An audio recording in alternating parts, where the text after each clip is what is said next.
I'm only in the presence of a punk legend right now, Mr. Steve Diggle from Buzzcocks. Sir, how are you?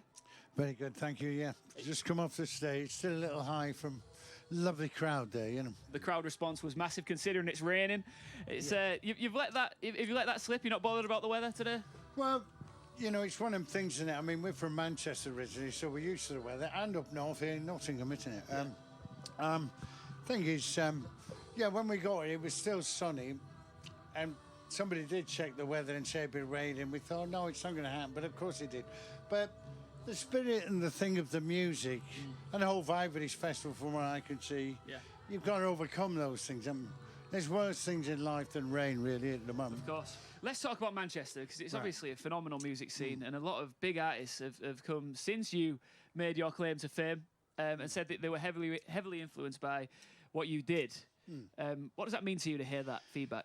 Well, looking back now with hindsight, yeah, I mean, when we set out, I mean, the landscape was barren. There wasn't really much musically happening in Manchester anyway. Yeah. So we made our own record for £500 and put that out, and a lot of the what became local bands like Joy Division, The Fall, and all the rest of them, Stone Roses and Oasis, which are all our mates, because all from there. Inspired them one way or another to do things, and then it's this legacy and history of Manchester bands. You know, I don't know what you think. You mentioned Oasis there. Do you want to see an Oasis comeback? Well, I'm not sure really. Yeah, I mean, it would be nice. I mean, Liam lives down the road from me. I have a few heavy drinks.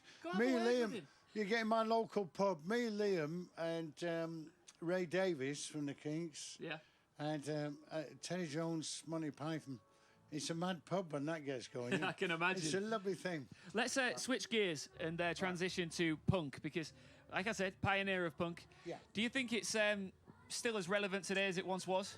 Well, yeah, I mean, it transformed the nucleus. When the punk rock atom was split up, really, it was like the Sex Pistols. We brought the Sex Pistols to Manchester. All the journalists came down, reviewed the show there, and that was in all the papers. So I think that was, I've said this before, but if Jesus was born in Bethlehem, punk really started in Manchester, because all the journalists came down to review the Sex Pistols and was surprised that it was a local band, you know. Yeah. We started 2 days before the Clash, and all that kind of stuff.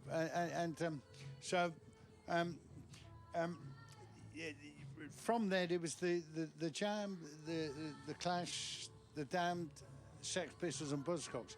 And that was a nucleus of punk rock in 1976.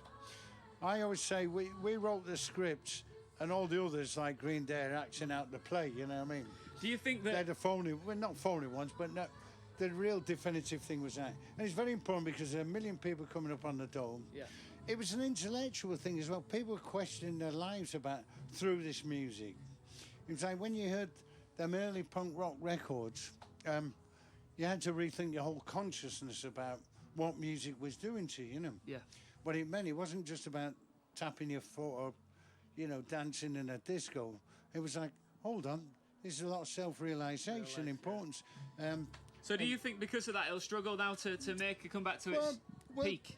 It was about the attitude more than the music, really, and and people were figuring their lives out through that. So that was important, and I think it's, we 2/3 of our audience are younger people now. So it just shows it's inspiring. Well, that's the great thing about your iTunes and your Apple Play and all that sort of stuff. Absolutely, people can check it out. People can still listen to the original content that you created.